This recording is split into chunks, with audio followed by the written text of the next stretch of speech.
Assalamualaikum warahmatullahi wabarakatuh. Alhamdulillah, saya bersyukur kepada Allah bisa dipertemukan atas izin ridha Allah dengan Kiai Haji Maulana Rusyid, ya, yang insya Allah saya sering membuka YouTube-nya. Mungkin mohon izin ngaji YouTube Gus. Saya menyadari karena keterbatasan ilmu saya ingin bimbingan dari Gus. Kita langsung yang pertama Gus mengenai roh tadi, bahwa kita masih ada di janin ibu. Di sana sudah ada perjanjian, alastu Rabbi, siapa pengiranmu? Allah. Yang saya menjadi pertanyaan, yang menjawab itu Allah itu siapa? Baru kutipkan roh itu Gus. Yang menjawab itu roh apa siapa kita? Iya, sebenarnya seandainya mungkin saya sampai besar ini namanya A umumnya Bos, sedangkan A itu banyak. Dan A sebenarnya yang menjawab itu apakah diri saya sendiri yang mana sekarang? Itu karena apa Gus? Bahwa jasad kita ini besok akan rusak, cuma yang akan kembali pada rohnya ada rohnya. Mungkin ya Tuhan nafsul mutmainnah irji'i ila rabbiki radiyatan mardiyah, yang sering kita baca setiap mungkin tahlilan itu, hai jiwa yang tenang. Selama ini kita belum menemukan ketenangan batin, mungkin gitu Gus. Yang kedua, bahwa kita ada jenjang-jenjang Gus, syariat, tarekat, hakikat ke makrifat. Sementara mungkin kami menjadi masih di syariat Gus. Satu sisi bahwa hidup ini kita hablum minan nas dengan hablum minan Allah. Ibarat kita ada suatu hadis Gus, bila miana kita laksana kita syariat itu, laksana kita jalan, kita tidak pakai hakikat, seperti ada ketimpangan. Sebaliknya bila kita syariat saja, kita tanpa hakikat, ibarat kita jalan tanpa kepala, artinya mati begitu. Itu yang mohon bimbingan dari Gus untuk pelaksananya itu. Yang terakhir Gus, dari proses-proses yang Gus tadi kita paparkan, apakah itu ada satu jalan entah melalui puasa, riyadhah, tirakat dan sebagainya untuk mencapai kebeningan batin itu sendiri Gus? Untuk mencapai kemakrifat itu Gus. Itu mohon. Mungkin sementara ini 3 poin ini mohon bimbingannya dari Gus. Terima kasih. Wassalamualaikum warahmatullahi wabarakatuh. Waalaikumsalam warahmatullahi wabarakatuh. Alastu birabbikum qalu bala syahidna. Mengapa di situ Allah menulis satu perjanjian dengan arwah, ya, dengan arwah. Terus yang menjadi pertanyaan, siapa yang menjawab itu?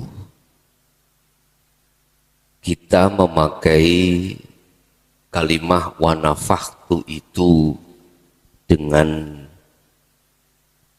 bahasa makna kholaktu dulu.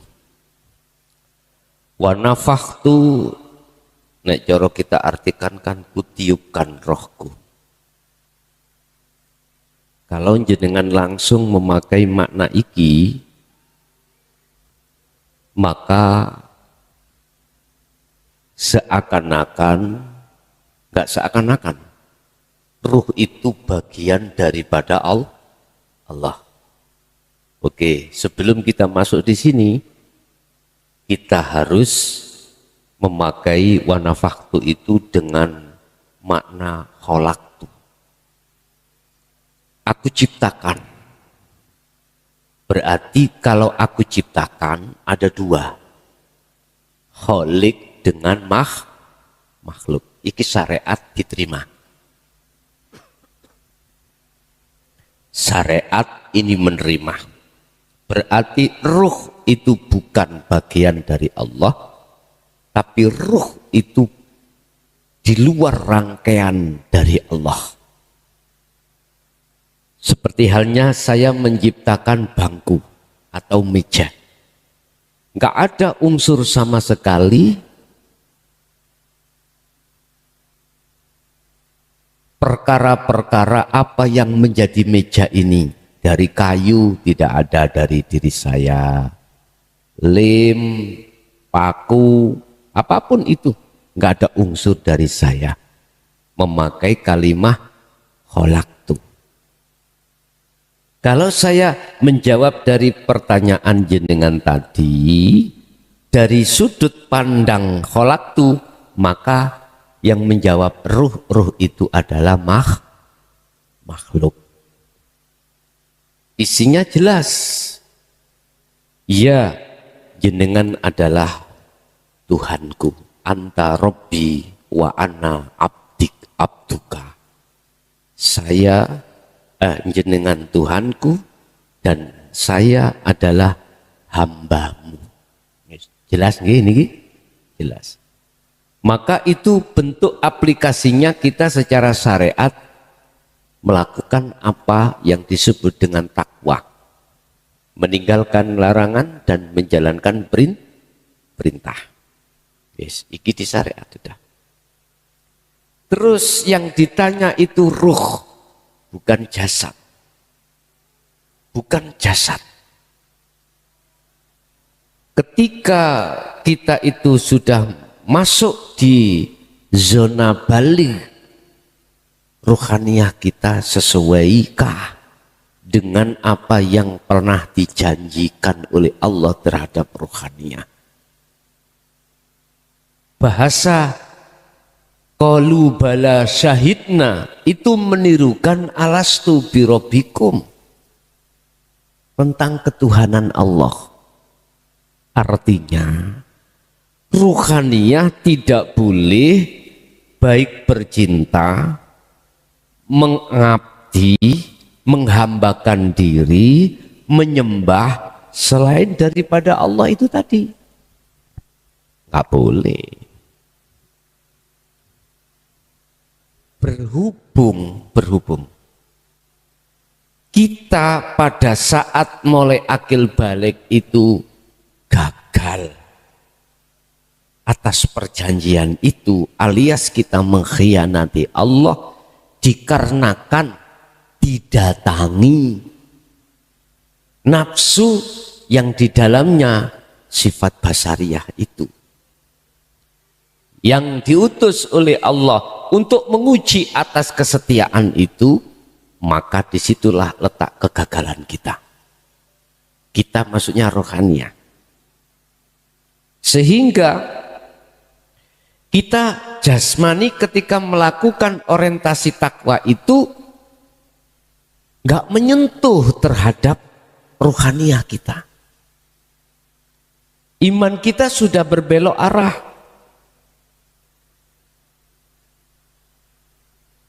Iman kita sudah berbelok arah. Ini sejarah, Pak. Sejarah terhadap diri kita masing-masing.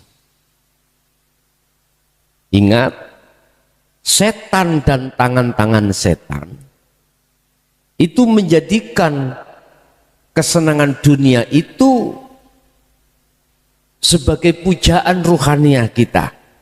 Sehingga ruhaniah kita hanya bergantung pada kesenangan dunia. Wa yastahibbunal hayatad dunya alal akhirah.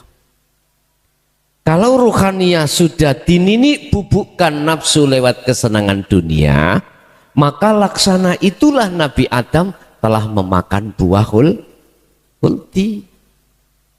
Padahal Nabi Adam sudah berjanji untuk tidak mendekati buah hulti.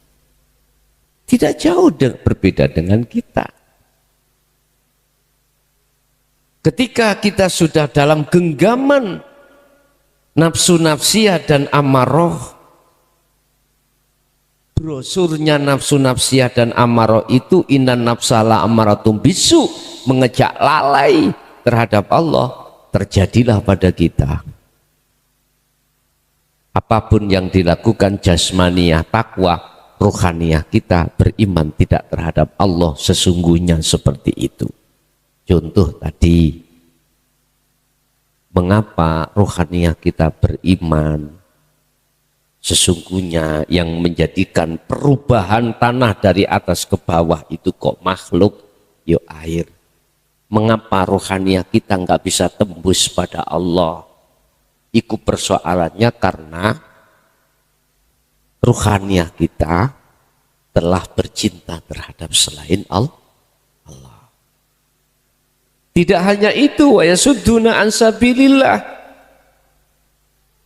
Ketika kita betul-betul ingin menghadap terhadap Allah di jalan Allah, selalu dihalang-halangi, Pak. Mohon maaf. Kita mau masuk di dunia hakikat untuk belajar. Nafsu atau iblis dengan tangan-tangan iblis itu menyerukan, menghalangi kita biar tidak berjalan di atas jalan Allah. Sehingga nafsu dalam diri kita membisikkan terhadap ruhaniyah bahwasanya ajaran dinul haq itu sesat. Lawang jelas yang menjadikan tanah longsor itu air, kok Allah?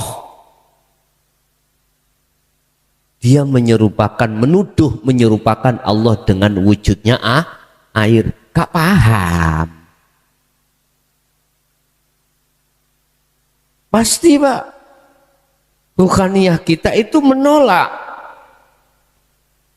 Dengan bimbingan-bimbingan dinul haq itu untuk mengarahkan ruhaniyah kepada iman yang benar. Wa yasudduna an sabilillah. Mereka akan menghalang-halangi kita. Menghalang-halangi kita. Dalihnya apa? Dalihnya akal. Kalau tidak ada air gak mungkin terjadi longsor. Itu dalihnya akal. Nafsu itu memakai dalih akal. Memakai dalih sebab akibat yaitu. Kita berdoa pada Allah punya doa yang mandi, Pak, yang mandi. Karomah kita jos. Ada tamu datang. Kepingin dagangannya laris atau omsetnya naik. Menurut aku, kau baca ini, kau bawa yang ku berikan kau. Sungguh terjadi akan omset semakin baik, Anda semakin kaya. Kira-kira Anda tidak menghambakan diri terhadap saya? Itu pasti. Saya katakan, kamu jam 12 nanti malam harus membaca ini terus. Kalau tidak, saya enggak ngerti. Kau langgarlah. Akhirnya surut, Pak. Otomatis kau akan menuduh imannya itu terhadap diri aku, makhluk. Itu pasti. Bapak Ibu hadirin, kita sudah payah, sudah letih, Pak. Iman kita itu beserta terhadap selain Allah itu sudah letih banget. Sudah payah kita sebetulnya. Tetapi oleh karena saking tebalnya penyakit di dalam diri kita akan menolak obat yang diberikan Allah. Syifa'un wa rahmatun. Syifa'un syifa'un apa terus sih? Sebagai obat ya. Dalam hatimu itu pasti kau tolak. Gak mau, Pak. Karena sudah bersukaria terhadap kesenangan dunia ini. Wa yabghunaha iwaja. Nafsu akan menginginkan terhadap rohaniamu itu berbelok arah. Padahal setelah ayat ini Allah katakan ulaika fi dhalalim ba'id. Ketahuilah bahwasanya kau diplesetkan nafsu itu, nafsu dalam keadaan dia itu loh tersesat yang amat jauh.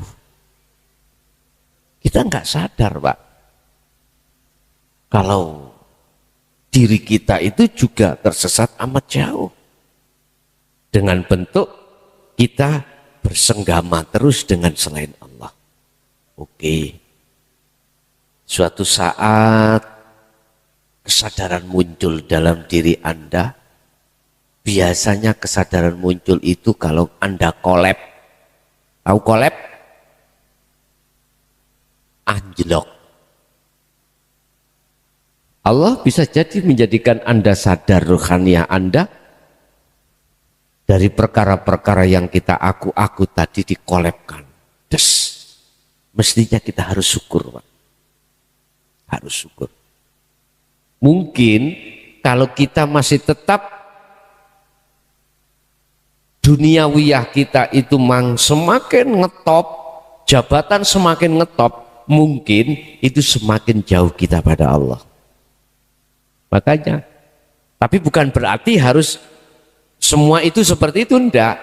Cuman barangkali kita kok langsung dikolab, kita itu harus berhusnudon. Inilah rencana Allah menghabiskan semua. Apa yang kumiliki diambil, itu supaya saya sadar. Kita harus seperti itu, Pak. Tatkala ruhaniyah itu sudah membuka pintu hatinya tentang ajaran dinul haq, tidak masuk di dalam ayat sawa'un alaihim andartahum, bukan. Masuk dalam satu ayat mukminun, percaya. Akhirnya terjadilah satu pemahaman dan pengamalan dengan istiqomah. Ringkes kata, ketika ruhaniyah itu sudah dikatakan bisa kembali kepada Allah, maka bahasa kholaktu itu tidak berguna bagi Anda. Berguna wanafahtu, kutiupkan rohku. Berarti bahasa rohaniah itu, mohon maaf, sudah tidak ada, yang ada hanyalah Allah. Inilah yang kumaksud bala syahidna di situ. Awal syahidna, akhir juga syahidna. Mestinya seperti itu. Bagaimana mungkin, mohon maaf, selain Allah bisa mengatur Allah, lawang selain Allah itu tidak ada. Bagaimana mungkin perkara yang tidak ada bisa mengatur yang ada? Bagaimana mungkin perkara yang tidak ada bisa melihat perkara yang tidak ada? Perkara yang ada, enggak mungkin. Berarti yang bisa melihat yang ada itu perkara yang ada. Itulah maksud daripada ahad itu di situ. Itulah maksud daripada makrifat ada di situ. Berarti siapa yang jawab bala syahidna tadi? Hidupnya sendiri. Yang melihat dan yang dilihat itu yang ada. Bukan yang tidak ada. Jelas, Pak? Itu satu. Yang nomor dua, lali. Oh iya. Oke. Yang kedua mungkin itu yang ketiga. Mencapai itu yang ketiga. Ya, sekarang yang kedua dulu, syariat thariqat tak jelaskan Pak dulu. Apa sih syariat itu? Sistem, Pak. Ilmu, sistem atau ilmu tuntunan supaya jasmaniah kita itu berhablum minan nas. Benar.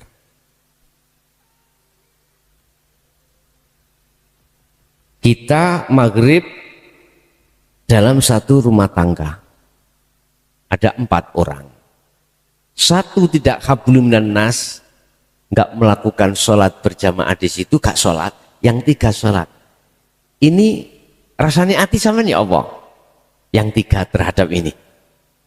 Kok sholat? Namun ya, berarti hubungan manusia dengan manusia itu agak renggang. Pasti Pak itu. Udah. Syariah adalah satu ajaran atau sistem ilmu supaya torikoh sampai benar. Apa sih torikoh? Itu jalan. Torikoh adalah sebuah nama dalam seluruh apa yang dihidangkan Allah. Contoh sholat. Nama sholat 5 waktu itu Pak ya, ikut torikoh, jalan. Anda makan, minum, kerja, itu sebetulnya torikoh Pak. Ngaji, torikoh. Saya tidak bicara torikoh secara pada umumnya, itu bukan ya Pak ya. Kumpulan-kumpulan, bukan. Saya tidak mengatakan torikoh itu. Saya mengatakan torikoh sebuah jalan untuk rohaniah bisa melewati jalan itu bertemu Allah. Dengan ilmu syariah inilah kita pahami supaya torikoh kita secara jasmani melakukan sholat itu benar. Orang Indonesia dididik ilmu syariatnya itu supaya sholatnya menghadap kiblat di barat karena kiblatnya di sana. Itu perilaku akmal jasmani. Terus tujuan atau hakikat itu apa? Tujuan. Tujuan Anda masuk di dalam thariqah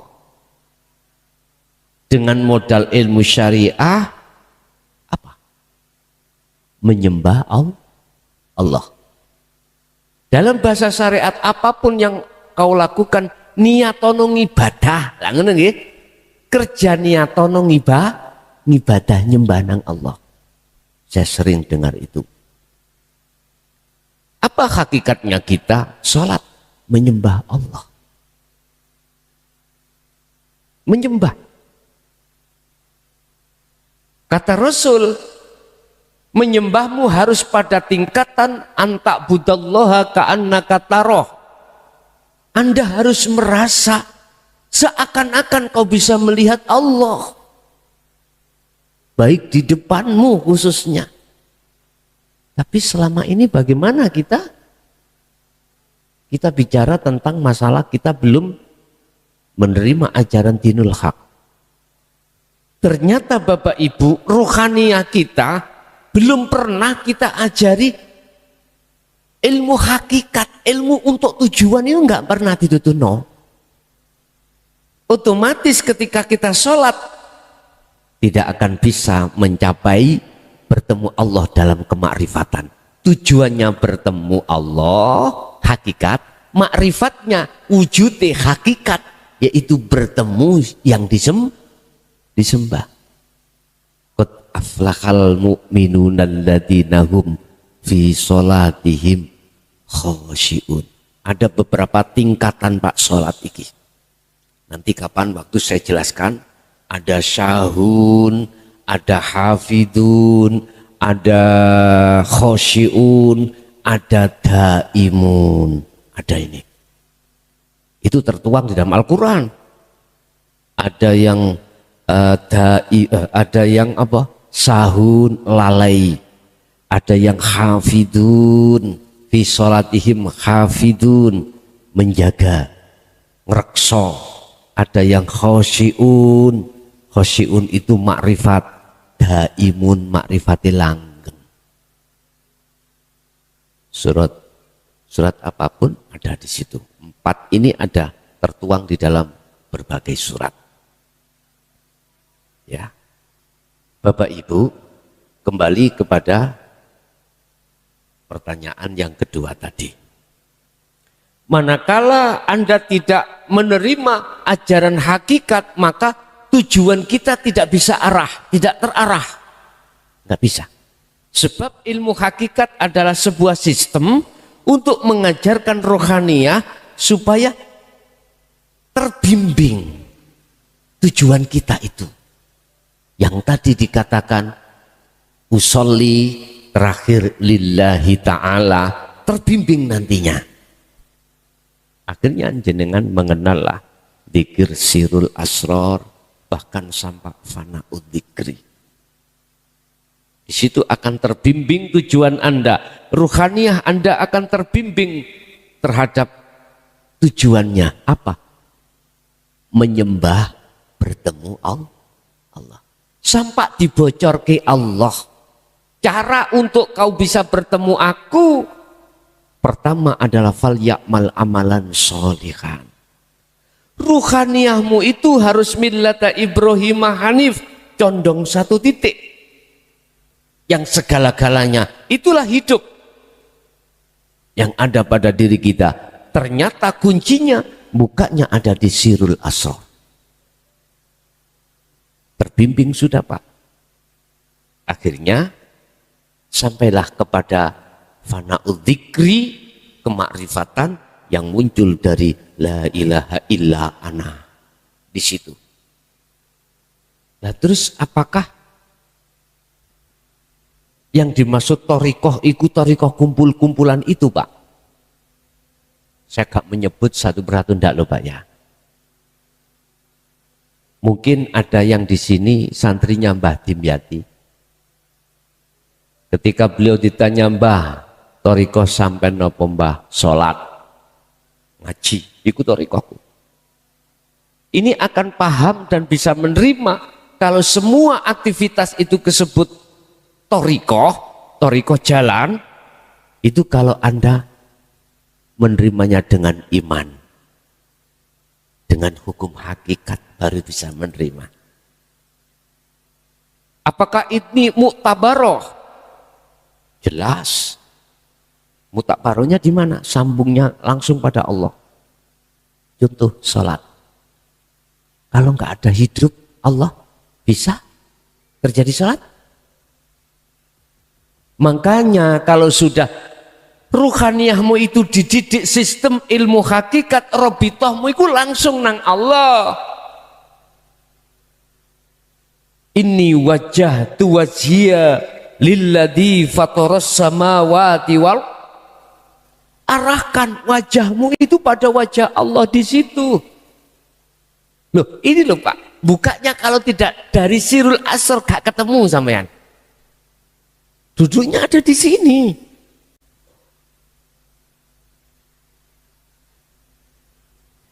Jadi sholat itu adalah fasilitas yang dihadapkan Allah disebut thariqah. Makan pun juga begitu. Di situ ada Allah. Lah langsung saja robitohmu menghadirkan wajahmu ikut terhadap wajah Allah di situ. Kurang kuat hujannya, oke. Buka di dalam surat Al-Baqarah ayat 115.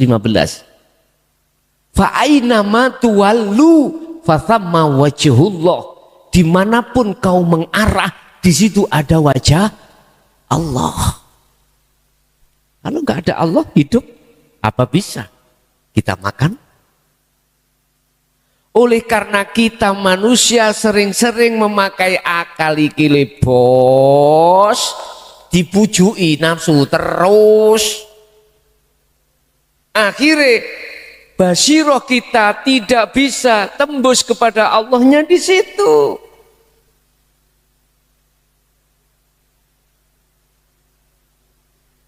Bapak Ibu hadirin jamaah rahimakumullah.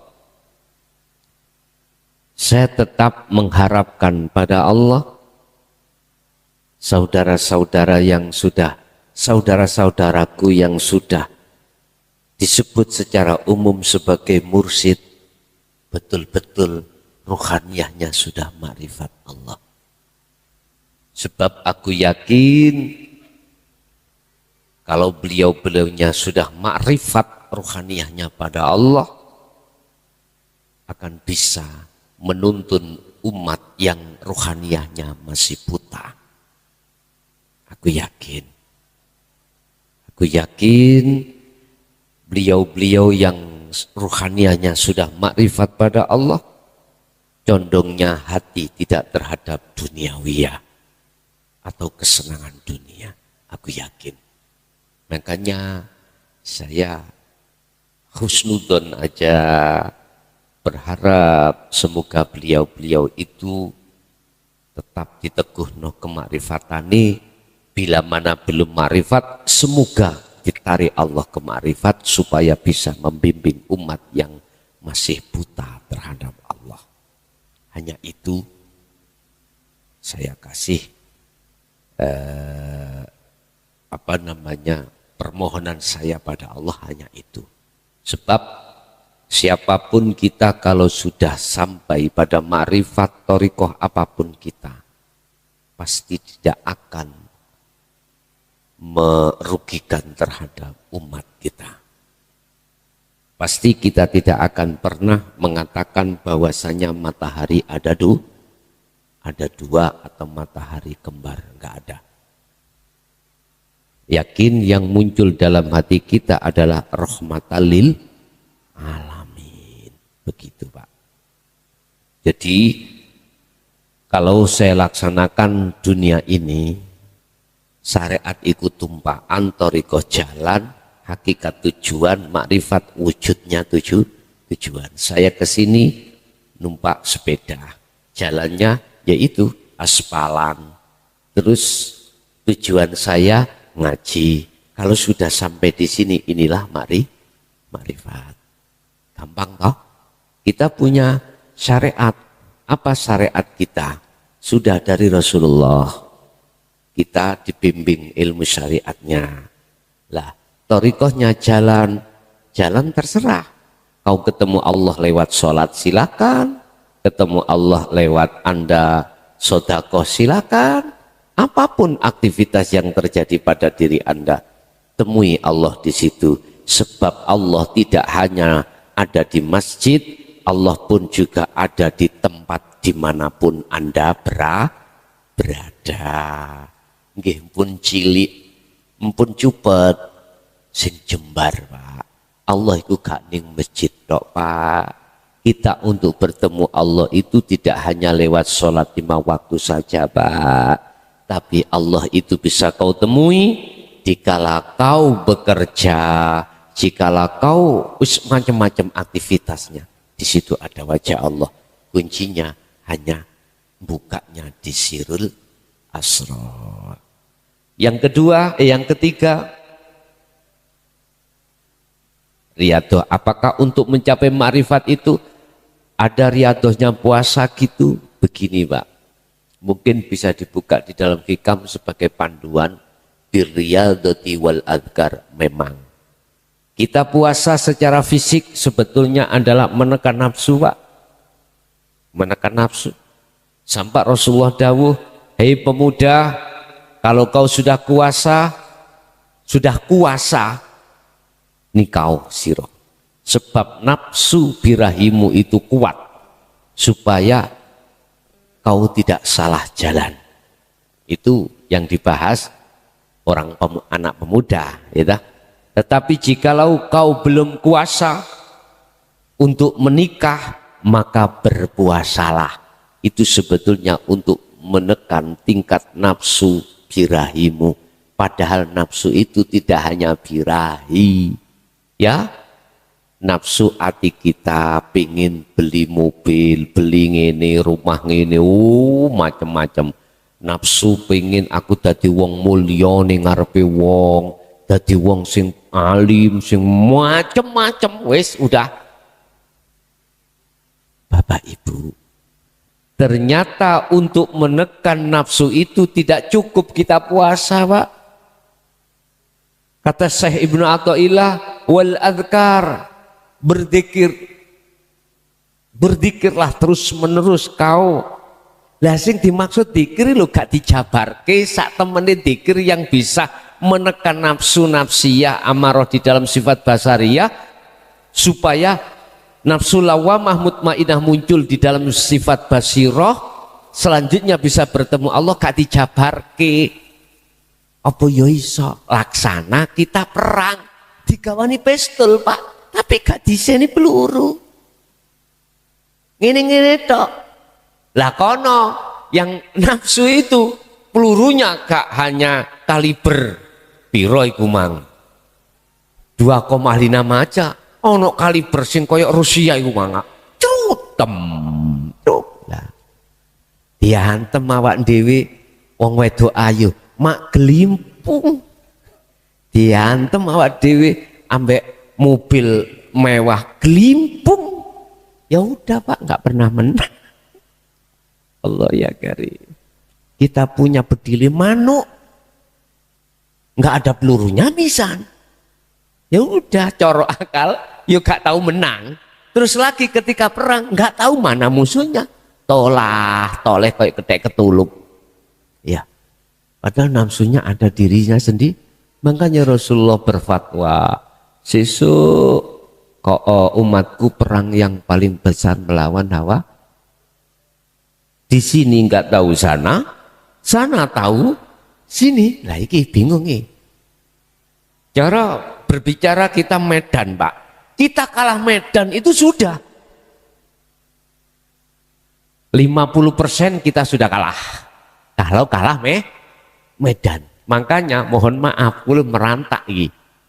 Mengapa Amerika kalah dengan Vietnam? Karena kalah Medan. Kalah taktik.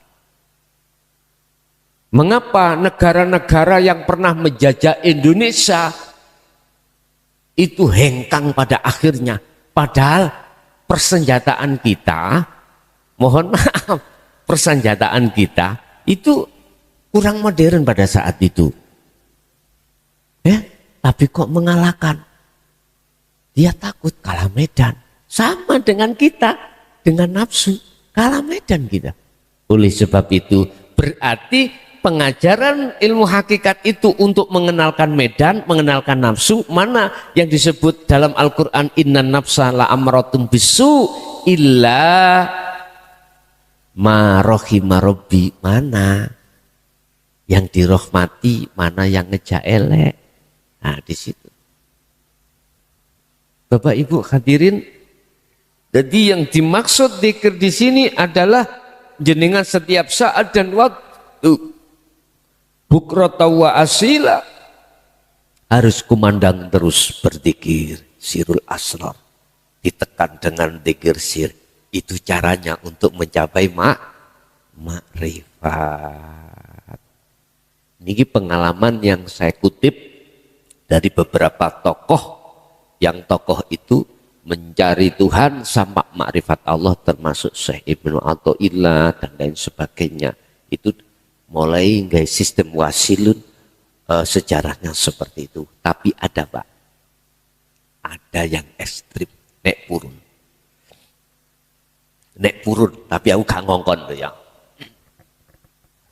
Ada satu kelompok yang berpendapat bahwasanya selain Allah itu penghalang. Gak salah ya Wan. Air itu penghalang ruhaniah kita sehingga tidak bisa tembus pada Allah. Istri, anak, kesenangan dunia semuanya sebagai penghalang hatiku tidak bisa bertemu Allah. Akhirnya mereka ini ada kelompok yang meninggalkan tidak hanya secara rohani tetapi juga meninggalkan secara jasmani. Aku gembul bojoku yo, terpengaruh terus bojoku dadadiat. Wis tak tinggal ae. Padahal di dalam dadadiat ada Allah mboten? Ada.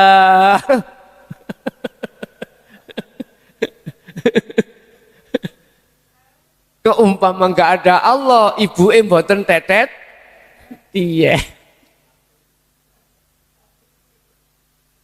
Tapi saya tidak menyalahkan kelompok yang meyakini selain Allah penghalang. Akhirnya Pak, dia tinggalkan sosialisasi dengan manusia, sudah tinggalkan dengan pergaulan. Akhirnya tangga-tangga tetangga itu pertama, loh iki Cak Dul kok biasa sobo masjid, saiki kok sobo embong. Maksudnya sobo embong itu wis gak gelem disopo wong nurut dalan nang kali-kali. Enggak, oh arek iki kebekan ilmu terus gendeng. Persepsi orang-orang itu pasti seperti itu Pak, yang tidak memahami. Lah ngoten nggih? Itu pasti. Pasti kok cak dul iki sesat iki. Ora tau ketok salat. Turut sungai ya terus. Gak pernah pakai baju. Pasti golongan kita yang gak paham pasti mengatakan Kang Dul ini sesat. Nah, gitu nih. Dulu itu enggak Pak, dulu selalu di masjid, enggak pernah pulang kalau tidak waktu tertentu. Sekarang berbalik 100 derajat Celcius. Tadi sobo masjid, sekarang sobo kali.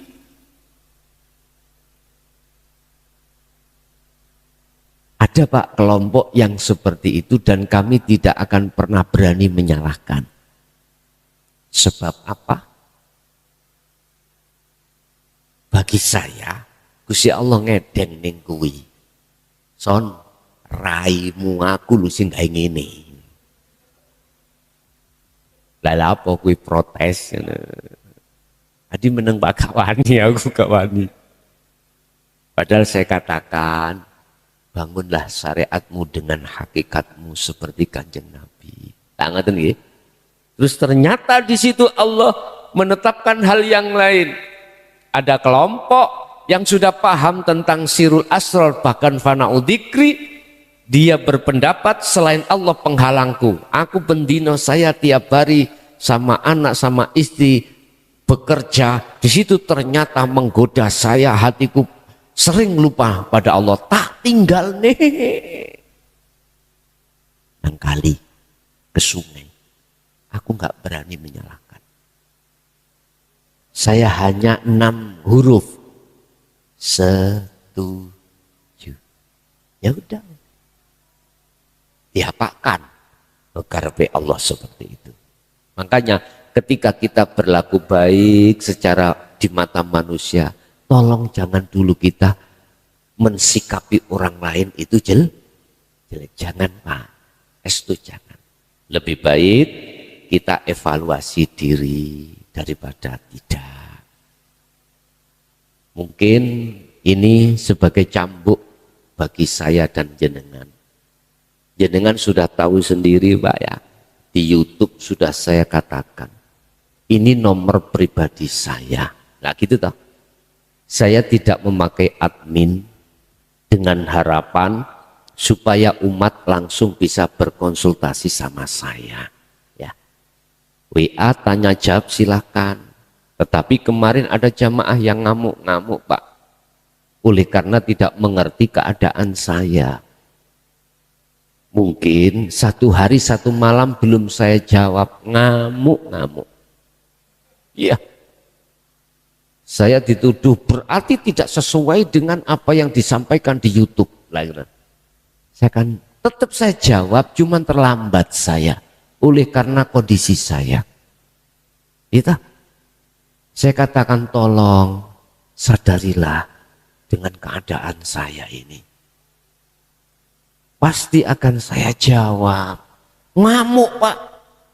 Ya udah tak blokir pisan wis nang aku wis tak putus. Iya Pak. Jadi tolong, saya tidak mungkin bisa langsung jawab. Seperti ini masuk, bagaimana aku bisa menjawab? Saya bisa menjawab itu ketika saat aku pulang berangkat ngaji di mobil, dan atau ketika saat habis selesai ngaji jam berapa sampai di rumah saya jawab, mungkin tertidur saya nggak tahu, saking payai. Lah pagi kami kerja Pak, pagi kami kerja.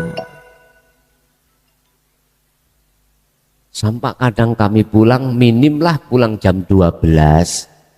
Terkadang melihat kondisi saya kadang rapat di kabupaten dan lain sebagainya. Saya belum bisa menyentuh. Tapi kok ya teganya seperti itu loh ya. Ya udah, tambah ramai Pak. Wadah wis. Saya mengikuti sistem kelompok yang kedua tadi. Kelompok yang pertama tadi loh. Wis ditinggalkan aja, lahir batin tak pinak blokir tul Oh, selesai sudah. Bila mana dia ingin sambung, hanya satu, ketemu di rumah sebagai pembelajaran Pak ya. Sungguh Pak, tetap kami jawab Pak, tetap kami jawab. Tapi satu sisi kami pun waktunya itu tiap hari nggak pernah berhenti Pak, nggak pernah berhenti. Kalau saya memakai akal Pak, nggak mungkin aku mampu. Pagi kami kerja, siang terus batu asar itu berangkat. Apalagi kalau di wilayah Jawa Tengah itu Pak, habis kerja langsung berangkat. Jam 12 langsung berangkat supaya bisa nyampe di tempat seperti itu. Wis ta, ojo kuatir, tetap tak jawab walaupun ngelumpuk.